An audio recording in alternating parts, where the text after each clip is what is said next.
In 1870, a merchant in Cincinnati went broke. He had built his dry goods business over 15 years, starting with a small storefront and expanding to a larger establishment on a main commercial street. He had borrowed money to expand, as merchants did, from suppliers who extended trade credit and from a local bank that had lent against his inventory and his reputation. When the financial panic of 1873 hit, his customers stopped buying, his suppliers demanded payment, and the bank called his loan. He could not pay. He owed more than he had. He was, in the language of the era, insolvent. What happened next was not bankruptcy in the modern sense. There was no federal bankruptcy system that would have allowed him to file for protection, have his debts assessed by a court, surrender his non-exempt assets, and emerge with his remaining debts discharged. The federal bankruptcy law that had existed briefly after the Civil War had been repealed in 1878. There was nothing. What there was instead was the common law of debt collection, which in 1870 was a system designed almost entirely from the creditor's perspective. His creditors could sue him. They could obtain judgments against him. They could attach his property, his inventory, his equipment, his furniture. They could garnish his wages if he had any. In some states, they could have him imprisoned for debt, though debtors' prisons were becoming less common by this period. They could pursue him for years, demanding payment of the judgment whenever he had any assets, until the statute of limitations expired. His only options were to negotiate informally with his creditors, hoping that some of them would accept less than the full amount owed in exchange for immediate payment of something rather than continued pursuit of everything. To flee to another state or another country where his creditors could not easily follow, or to simply have nothing for the rest of his working life, remaining technically liable for his debts but uncollectible because he had no attachable assets. There was no fresh start. There was no discharge. There was no legal mechanism that would allow him to acknowledge that his debts exceeded his ability to pay, surrender what he had, and begin again. The Bankruptcy Act of 1898 established the first permanent federal bankruptcy system in American history, creating the framework within which individuals and businesses could seek protection from their creditors, have their affairs administered by a court, and in most cases obtain a discharge of their remaining debts.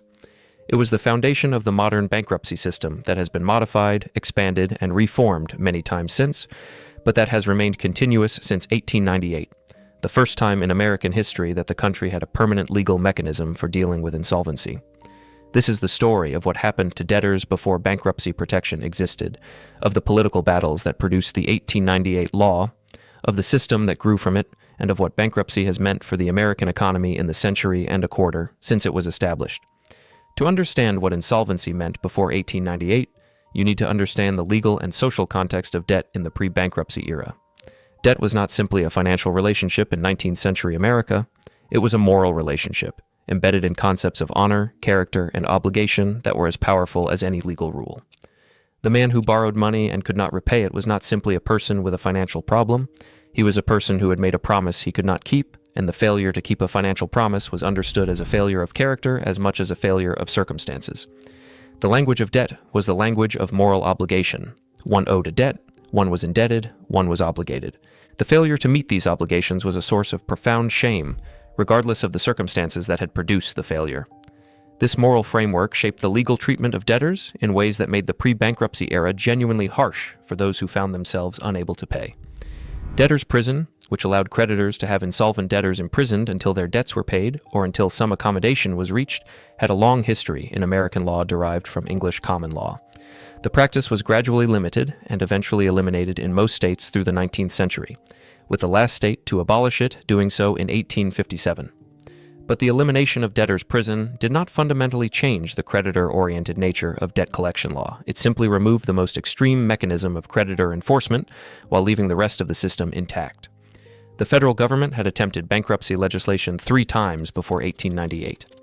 The Bankruptcy Act of 1800 was passed in the wake of widespread commercial failures that followed the financial disruptions of the late 18th century.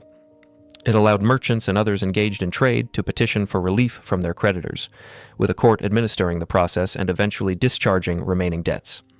The act was controversial from the beginning, opposed by creditor interests who believed that providing a legal escape from debt would undermine the moral obligation to repay and would encourage irresponsible borrowing. The act was repealed in 1803, 3 years after passage. The Bankruptcy Act of 1841 followed a different financial panic, the economic crisis of 1837 that produced widespread commercial failures across the country. This act was broader than the 1800 law, allowing not just merchants but any person to petition for bankruptcy relief.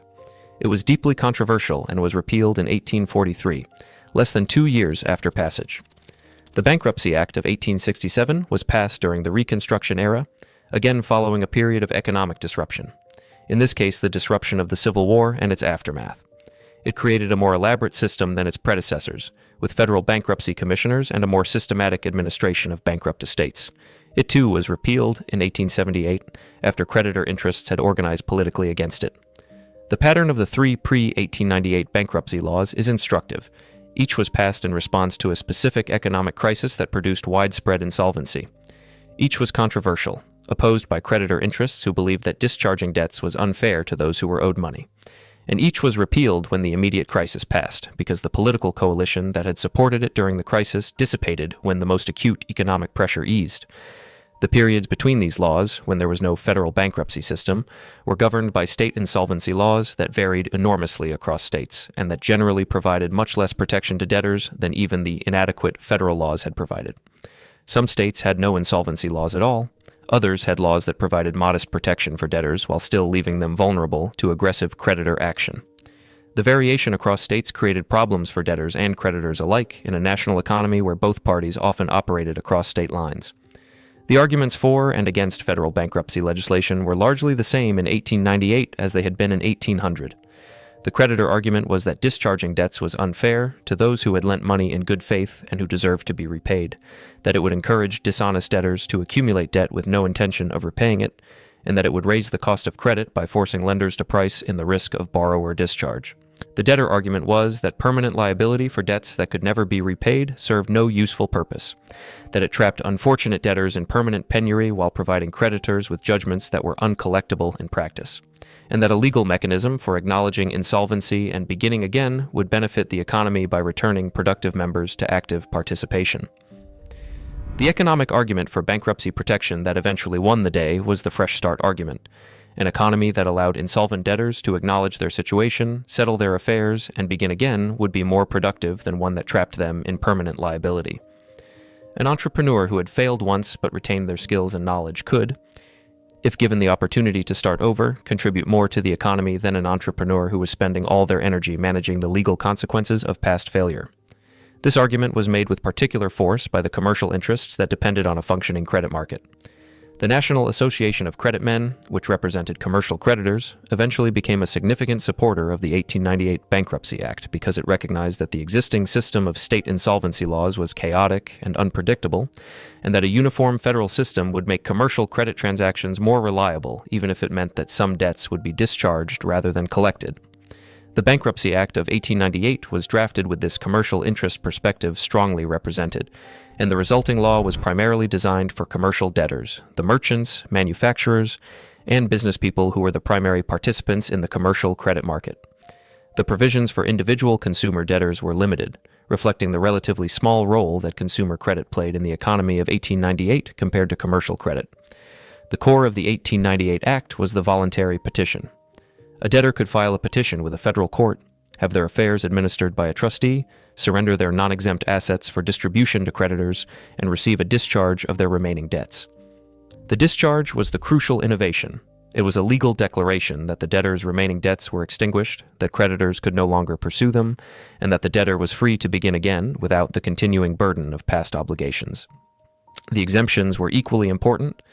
The Act allowed debtors to retain certain property despite the bankruptcy, on the theory that leaving debtors with the minimum necessary for a productive life was both humane and economically sensible.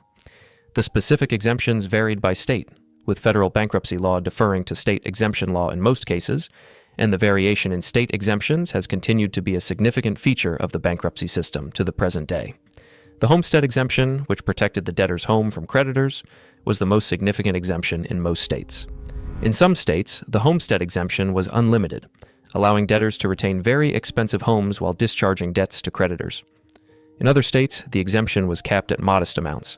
This variation has consistently produced concern that wealthy debtors in states with generous exemptions could use bankruptcy to shelter assets from creditors in ways that undermine the fairness of the discharge. The 1898 Act was amended significantly multiple times in the following decades.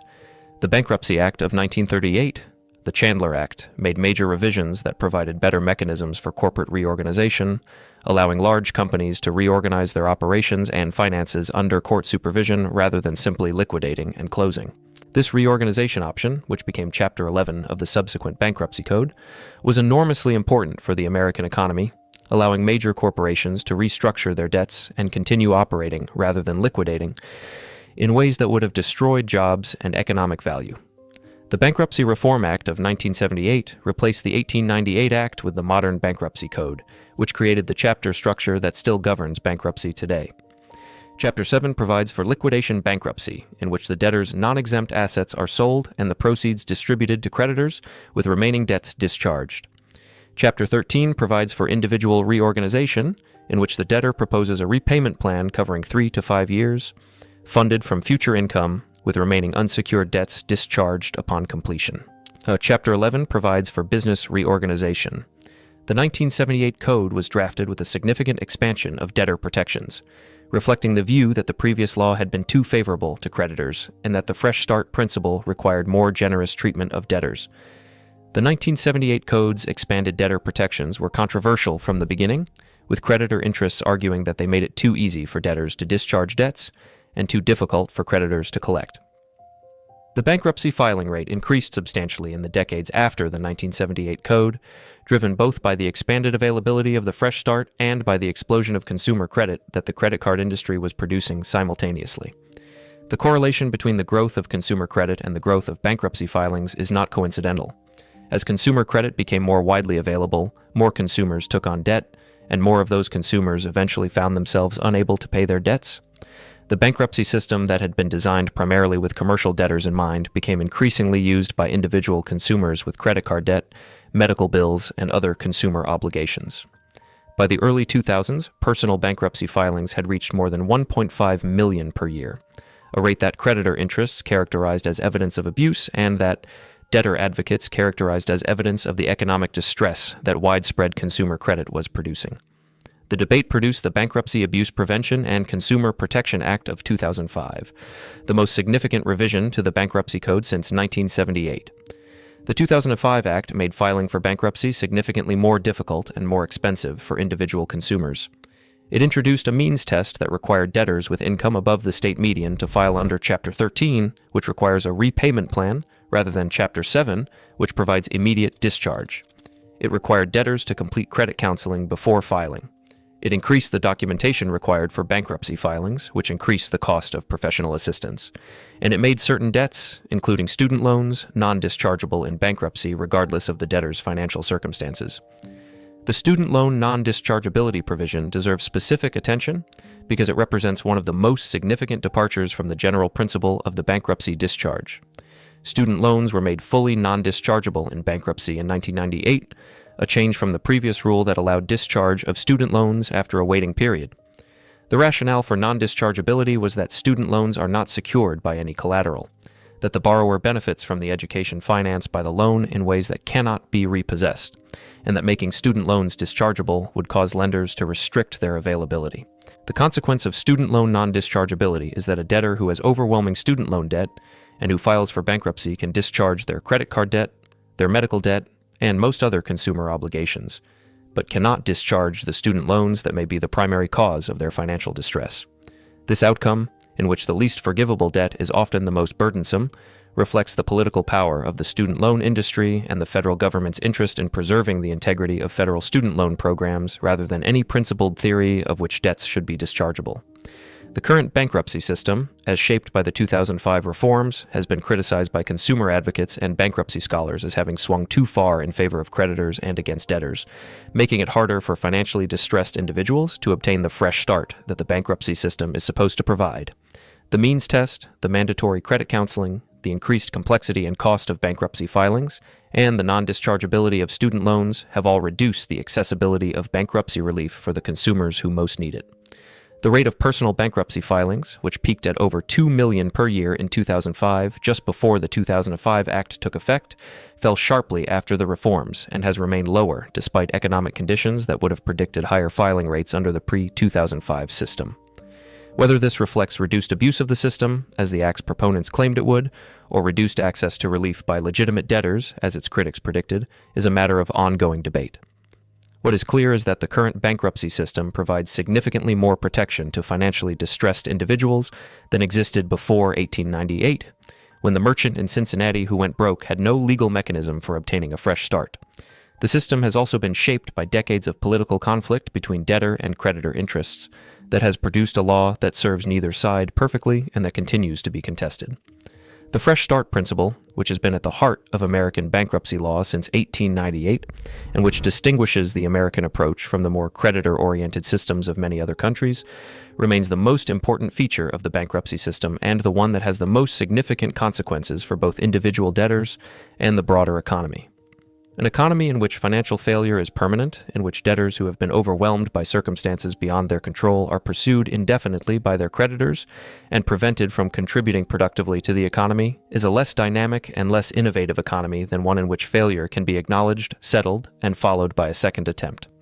The willingness to take economic risks that drives entrepreneurship and innovation depends in part on the knowledge that failure is recoverable, that a failed venture does not mean permanent exclusion from economic activity. The merchant in Cincinnati in 1870 had no such assurance. His failure was potentially permanent, and the legal system offered him no mechanism for resolving it. The bankruptcy system that was established in 1898 and that has been continuously in place since then has provided that assurance to millions of Americans who have found themselves in circumstances they could not manage, and its existence has made the American economy more willing to take the risks that produce both the successes and the failures that are the inevitable accompaniments of a dynamic economy. From the merchant in Cincinnati in 1870 who had nowhere to turn, to the Bankruptcy Act of 1898 that created the first permanent mechanism for a fresh start, to the modern bankruptcy code that provides imperfect but real protection to millions of Americans who find themselves unable to pay their debts. That is the history of bankruptcy in America. The fresh start is real. Its accessibility is contested, and the ongoing debate about who deserves it, on what terms, and at what cost to creditors is still unresolved. Subscribe if this kind of history is what you are here for. There is a great deal more of it ahead. To understand what the Fresh Start has meant in practice, you need to follow specific people through the bankruptcy process, because the abstract legal framework becomes real only when it is connected to the specific circumstances of people who have needed it.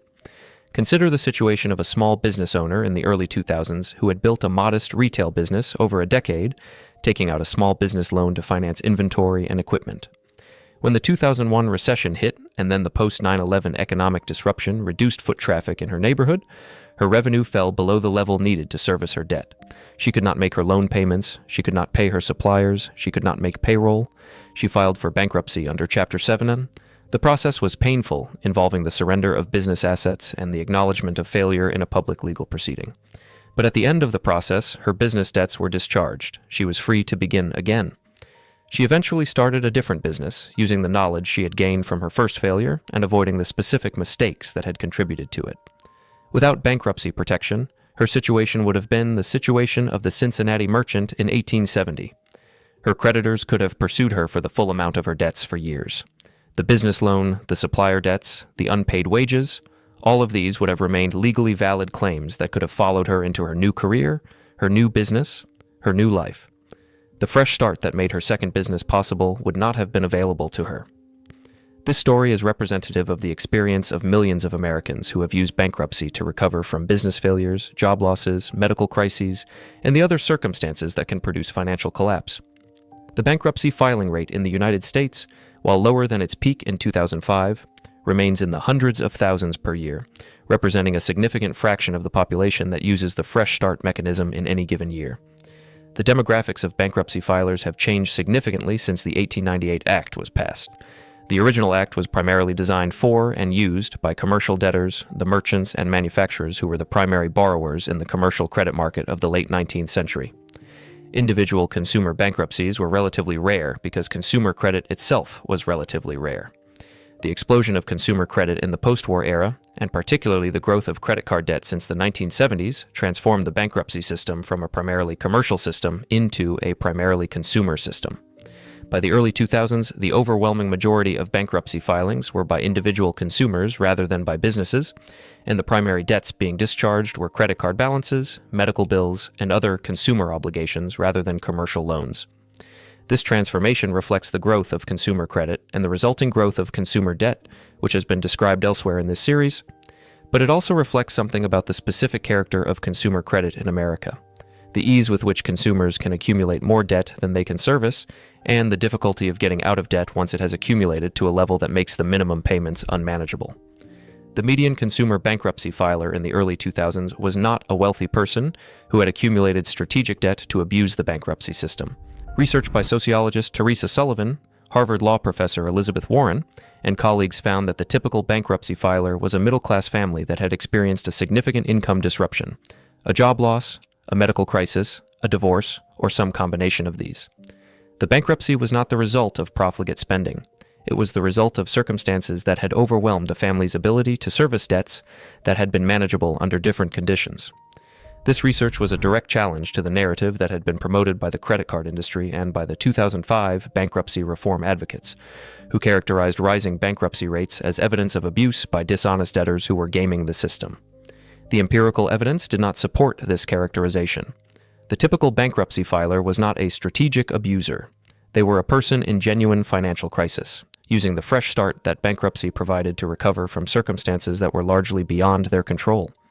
The 2005 Act was passed despite this evidence, reflecting the political power of the credit card industry and the banking sector more broadly rather than the weight of empirical research on who was actually filing for bankruptcy and why. The consequences of the 2005 Act have been studied extensively by bankruptcy researchers. The findings are consistent. The reforms made bankruptcy harder to access, more expensive to file, and less protective of debtors, with the benefits accruing primarily to creditors rather than to any improvement in the fairness or efficiency of the system. The means test that was supposed to prevent strategic abuse has primarily prevented genuinely distressed consumers from accessing Chapter 7 relief, directing them instead to Chapter 13 repayment plans that have high failure rates because they require sustained income over 3 to 5 years from people who are already in financial distress. The student loan non-dischargeability issue has become increasingly significant as student loan debt has grown to be the second largest category of consumer debt in the United States after mortgage debt. The total outstanding student loan debt in the United States reached approximately $1.7 trillion in 2024, an amount that represents a significant financial burden for millions of borrowers, many of whom have debts that exceed their realistic ability to repay given the income their education has provided them. The non-dischargeability of student loans in bankruptcy means that these borrowers have no exit from their student debt through the standard bankruptcy mechanism. A borrower can discharge credit card debt, medical debt, auto loan deficiencies, and most other consumer obligations in bankruptcy. But the student loans survive the discharge and continue to be collectible, including through garnishment of wages and seizure of tax refunds, for the remainder of the borrower's life or until the debt is somehow paid off. The practical consequence is that student loan debt functions differently from almost every other form of consumer debt in the American system. It cannot be discharged in the standard bankruptcy process.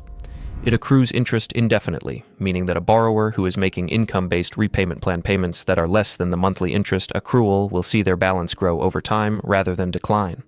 And it follows the borrower through every aspect of their economic life, affecting their credit score, their ability to purchase a home, and their financial planning in ways that other dischargeable debts do not.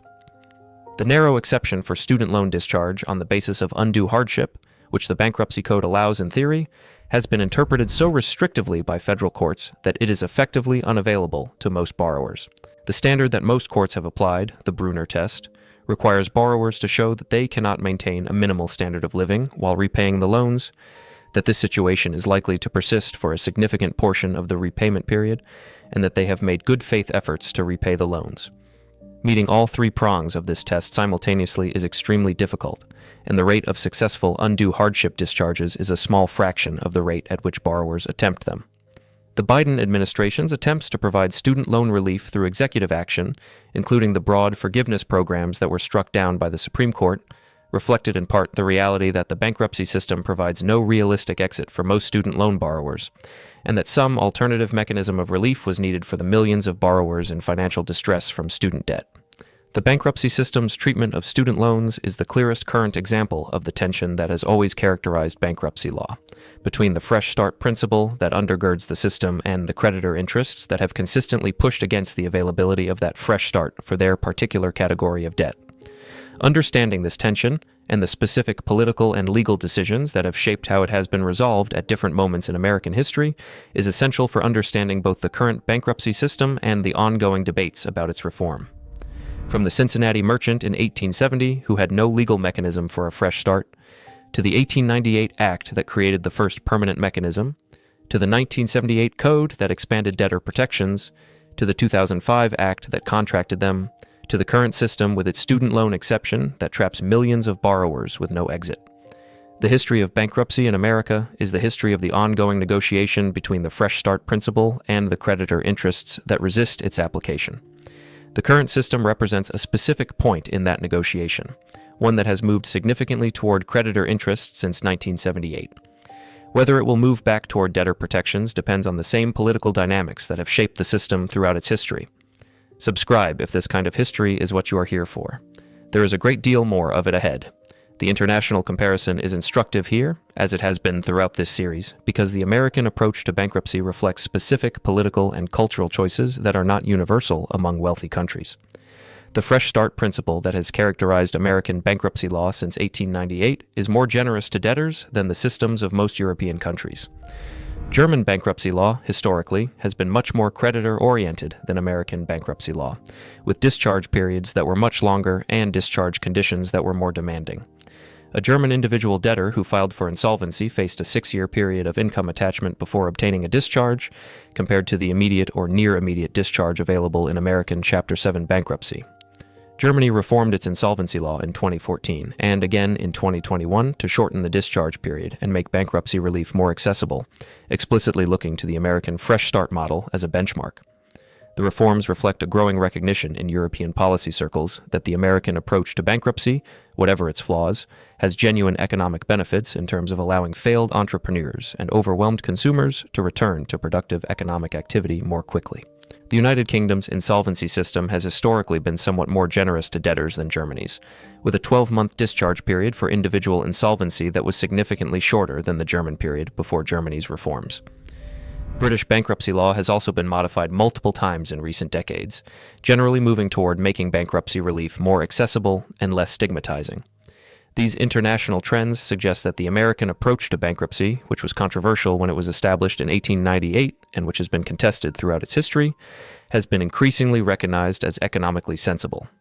The fresh start that American bankruptcy provides, whatever the specific terms and limitations of the current system, reflects an understanding of how markets work, how risk-taking and failure are related to innovation and economic dynamism, and how the permanent consequences of failure affect people's willingness to try. The entrepreneur who knows that failure can be recovered from is more likely to take the risks that produce both the failures and the successes that drive economic progress. The consumer who knows that financial crisis can be resolved, even if only through the painful process of bankruptcy, is less likely to be paralyzed by debt in ways that prevent them from contributing productively to the economy. These benefits are real, and they help explain why the fresh start principle has survived 2 centuries of creditor opposition and has been adopted, in modified forms, by countries that initially had more creditor-oriented systems. The costs of the fresh start are also real. Creditors who lend money and are not repaid bear genuine losses. The cost of those losses is partly borne by other borrowers through higher interest rates and partly absorbed by creditors' capital. Neither of these outcomes is without cost. The question is not whether the fresh start has costs, because it does, but whether those costs are outweighed by the benefits of allowing debtors to recover and contribute productively to the economy. The American answer to that question, embedded in 125 years of bankruptcy law, has been yes. The fresh start is worth its costs. The economy benefits from having a legal mechanism through which financial failure can be acknowledged, resolved, and followed by a second attempt.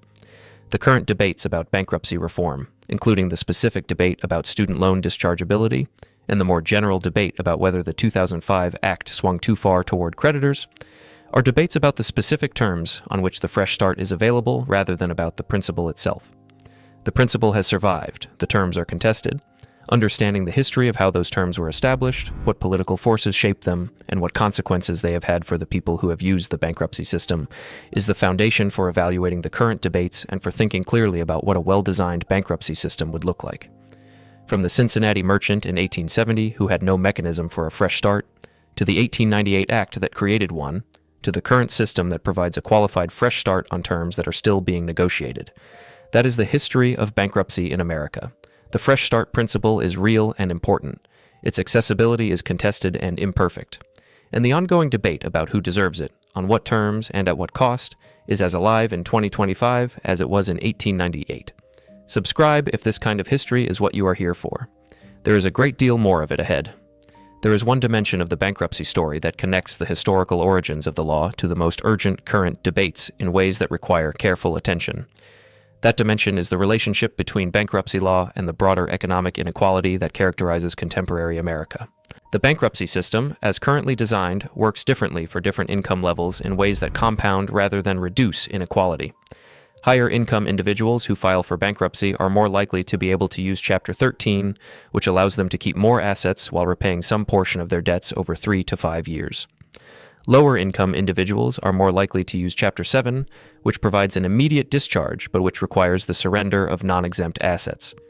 In theory, the means test introduced by the 2005 Act was supposed to direct higher income filers into Chapter 13, ensuring that those with the ability to repay something would do so rather than obtaining an immediate discharge. In practice, the means test has primarily affected consumers with incomes just above the state median, directing them into Chapter 13 while not significantly affecting either the wealthiest filers, who can afford sophisticated bankruptcy planning to maximize exempt assets, or the lowest income filers, who clearly cannot repay. The cost of bankruptcy filing is itself a significant barrier for lower-income consumers, who need relief most urgently. The filing fee alone is over $300 for Chapter 7, and the legal fees for professional assistance in preparing and filing a bankruptcy case typically add several hundred to several $1,000s more. A consumer who is unable to pay a credit card bill is often also unable to pay the cost of filing for bankruptcy, creating a cruel irony in which the people most in need of relief are the least able to access it. The legal aid organizations and pro bono attorneys who provide free bankruptcy assistance to low-income consumers address this gap partially but cannot meet the full demand. The result is that a significant number of financially distressed consumers who would benefit from bankruptcy protection do not file, either because they cannot afford the cost of filing or because they do not know that bankruptcy protection is available to them. The means test's income thresholds, which determine who must file under Chapter 13 rather than Chapter 7, vary by state but are generally based on median income levels that have not been updated as frequently as the actual income distribution has changed. In some states, the means test thresholds exclude many genuinely distressed consumers from Chapter 7, even though their actual financial circumstances would not allow them to successfully complete a Chapter 13 repayment plan. The Chapter 13 completion rate is itself a significant problem. Studies consistently find that roughly 1/3 to 1/2 of Chapter 13 plans are dismissed before completion, meaning that the debtors who enter Chapter 13 do not complete the 3 to 5 year repayment plan and do not receive the discharge they sought. These dismissed cases result in the debtor having paid significant legal fees and trustee fees, having been subject to the automatic stay that prevents creditor action during the case, and ultimately receiving no discharge. They are worse off than if they had not filed, in many cases. The high dismissal rate for Chapter 13 reflects the fundamental challenge of requiring financially distressed consumers to maintain regular plan payments over 3 to 5 years, from income that is inherently variable. A job loss, a medical crisis, a car repair, or any of the other disruptions that are common in the lives of lower-income consumers can cause a Chapter 13 plan to fail, eliminating whatever benefit the filing might have provided. The bankruptcy system's treatment of medical debt deserves specific attention because it illustrates the relationship between bankruptcy and the broader inadequacies of the American healthcare system. Medical debt is one of the leading causes of personal bankruptcy in the United States, with studies estimating that between 25 and 60% of personal bankruptcies involve medical bills as a significant contributing factor. The wide range of estimates reflects different methodologies and different definitions of how central medical bills must be to the bankruptcy to count as a medical bankruptcy. What is clear is that medical debt is a significant driver of bankruptcy filings, reflecting the absence of universal health insurance, the high cost of medical care, and the inability of many Americans to pay large medical bills that result from serious illness or injury, regardless of their insurance status. A person with health insurance who receives a medical bill for their insurance deductible and co-payments after a serious hospitalization can easily face thousands or tens of thousands of dollars of out-of-pocket costs that exceed their savings. The bankruptcy system allows medical debt to be discharged, which is one of its most important functions for individuals facing medical financial crises. The ability to discharge medical debt means that a person who has been financially devastated by medical bills can obtain a fresh start and recover from the crisis rather than spending years in debt servitude to hospitals and medical providers. The credit card companies and banks that have lobbied for stricter bankruptcy laws have generally accepted the dischargeability of medical debt as politically and ethically untenable to challenge, because the image of someone who has had a heart attack being pursued by creditors is sufficiently sympathetic that restricting their access to bankruptcy relief is not a politically viable position. The student loan industry's success in obtaining non-dischargeability for student loans reflects the different political dynamics around student debt. Compared to medical debt, not any principled distinction between the two categories. Understanding the political dynamics that have shaped which debts are dischargeable and which are not is essential for understanding the current bankruptcy system honestly. The non-dischargeability of student loans is not the product of a principled theory of which obligations are so important that they should survive bankruptcy. It is the product of the political power of the student loan industry and the federal government's financial interest in maintaining the integrity of federal loan programs. Different political conditions would have produced different rules. The ongoing debates about student loan relief, about expanding the dischargeability of student loans in bankruptcy, about protecting medical debtors from aggressive debt collection, and about reforming the means test to make bankruptcy more accessible to genuinely distressed consumers, are debates about correcting the specific distortions that political power has introduced into a system that was designed around a principle: the fresh start that has broad legitimacy. Whether those corrections will be made depends on the same political dynamics that have shaped the bankruptcy system throughout its history: the balance of power between debtor and creditor interests, the specific political coalitions that can be assembled around specific reform proposals, and the broader political environment that determines when reform is possible. From the Cincinnati Merchant in 1870 to the 1898 Act to the 1978 Code to the 2005 reforms, to the current debates about student loans and medical debt. The history of bankruptcy in America is the history of the fresh start principle and the ongoing resistance to its application that has characterized the political economy of debt collection since before the Republic was founded. The fresh start is one of the most important ideas in American economic law. Its availability has never been universal, and its terms have always been contested. Understanding the history of how it was established and how it has been shaped is the foundation for thinking clearly about what it should look like going forward. Subscribe if this kind of history is what you are here for. There is a great deal more of it ahead. The final observation about this history connects the abstract legal principle of the fresh start to the concrete experience of the people who have needed it most, and who have found the system either adequate or inadequate to their circumstances. The fresh start that bankruptcy provides is not simply a financial transaction in which debts are canceled and creditors are partially paid. It is a psychological and social event in which a person who has been in a condition of overwhelming financial stress, often for years, obtains a legal resolution that allows them to move forward. The research on the experience of bankruptcy filers consistently finds that the relief from the legal pressure of debt collection, the end of creditor harassment, and the ability to make financial decisions without the constant shadow of unpayable obligations is as significant as the financial relief itself. A person who has been fielding debt collection calls every day, who has been unable to answer their phone for fear of collectors, who has been managing the complex strategy of which bills to pay and which to ignore in order to keep essential services running, is experiencing a level of chronic stress that has real consequences for their health, their relationships, and their ability to function productively. The bankruptcy discharge eliminates this stress, at least for the discharge debts, and the relief is reported by many filers as profound. This psychological dimension of bankruptcy relief is not captured by the financial analysis of the system, but it is real and it matters for understanding what the fresh start actually does for the people who use it. The Cincinnati merchant who went broke in 1870 and faced years of creditor pursuit was experiencing this stress without any legal resolution available to him. His counterpart today, who files for bankruptcy and receives a discharge, has access to a resolution that the 1870 merchant did not. The limitations of that resolution, the student loan that survives the discharge, the credit score damage that makes future borrowing more difficult and more expensive, the social stigma that still attaches to bankruptcy filing in some communities, are real and should not be minimized. But they are limitations on a system that provides genuine relief, rather than the complete absence of relief that characterized the pre-1898 era. Understanding both the genuine relief and its limitations is the honest way to understand what bankruptcy has meant for the people who have used it and what it could mean for those who will use it in the future. From the debt that could not be discharged, to the law that created discharge, to the system that provides it imperfectly and to some but not all debts.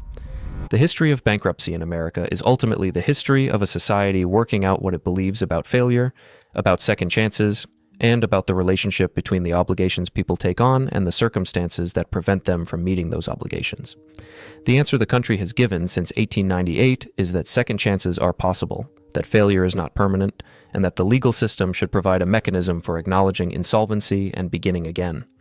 That answer has never been applied universally or without conditions, but it has survived 2 centuries of opposition and has become more widely adopted globally as its economic benefits have become more apparent. The fresh start is one of the better ideas in American law. Understanding how it was established, how it has been contested, and what it has meant for the millions of Americans who have used it is the foundation for ensuring that it remains available and accessible for the millions more who will need it in the years ahead. From the Cincinnati merchant in 1870 who went broke and had nowhere to turn, to the 1898 Act that created the first permanent mechanism for a fresh start, to the current debates about what that mechanism should look like and who should have access to it. That is the history. The fresh start principle is sound, its current implementation is imperfect, and the ongoing debate about how to make it better is as important as any debate in American economic law. Subscribe if you want to keep following this kind of history. There is more ahead. There is a final dimension of the bankruptcy story that deserves attention before we close: the relationship between bankruptcy law and the broader American mythology of individual success and failure.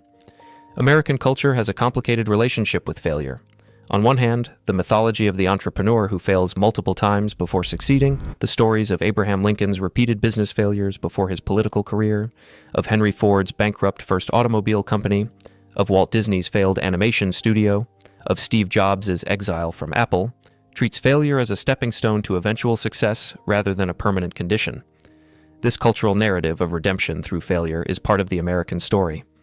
On the other hand, the same culture that celebrates these stories of entrepreneurial failure and redemption attaches significant stigma to bankruptcy filing, treats personal financial failure as evidence of character weakness, and has historically supported restrictions on bankruptcy access that are predicated on the view that the fresh start is a privilege to be earned rather than a right to be exercised. These 2 cultural attitudes exist in tension, and the tension is reflected in the bankruptcy law itself. The law provides the fresh start while making it difficult and expensive to access, reflecting a culture that believes in second chances but also believes that those who fail should not find the path to recovery too easy. The specific terms on which the fresh start is available have been shaped by which of these cultural attitudes has been politically dominant at specific moments. The 1978 Code, which expanded debtor protections significantly, reflected the debtor sympathetic attitude. The 2005 Act, which contracted them, reflected the creditor sympathetic attitude. The current debates about further reforms will be resolved by whichever attitude can assemble the larger political coalition. Understanding this cultural dimension of the bankruptcy debate is important because it helps explain why the debate is not simply about economics, about the optimal allocation of risk between debtors and creditors, but about deeper questions of moral responsibility, second chances, and what the American economic system is supposed to provide to those who fail. The Cincinnati merchant who went broke in 1870 was living in an era when the dominant cultural attitude was that financial failure was a moral failure and that there should be no easy escape from its consequences. The merchant in 2025 who files for bankruptcy is living in an era when the dominant attitude has shifted significantly while still containing significant elements of the earlier view. The shift has been incomplete, contested, and continues to be renegotiated in every Congress that considers bankruptcy legislation and in every federal court that interprets the bankruptcy code. The fresh start principle has survived. Its cultural legitimacy is still being established. From the debtor's prison that locked up the insolvent before the American Republic was fully established, to the Cincinnati merchant who had nowhere to turn in 1870, to the 1898 Act that created the fresh start, to the 2025 debate about who deserves it and on what terms. That is the full arc of the history. The progress is real, the contestation is ongoing.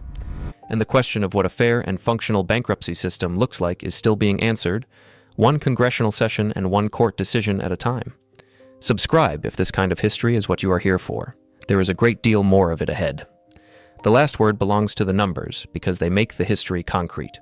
More than 450,000 Americans filed for bankruptcy in 2024. Each of those filings represented a person or a family in genuine financial crisis, using the mechanism that the 1898 Act created to obtain relief from obligations they could not meet. Each filing was a use of the fresh start principle that has been at the center of American bankruptcy law for 125 years.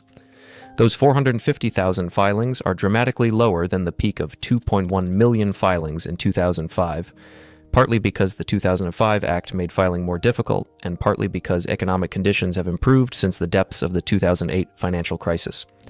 Whether the lower filing rate reflects reduced economic distress, reduced access to relief, or some combination of both is a question that bankruptcy researchers continue to debate.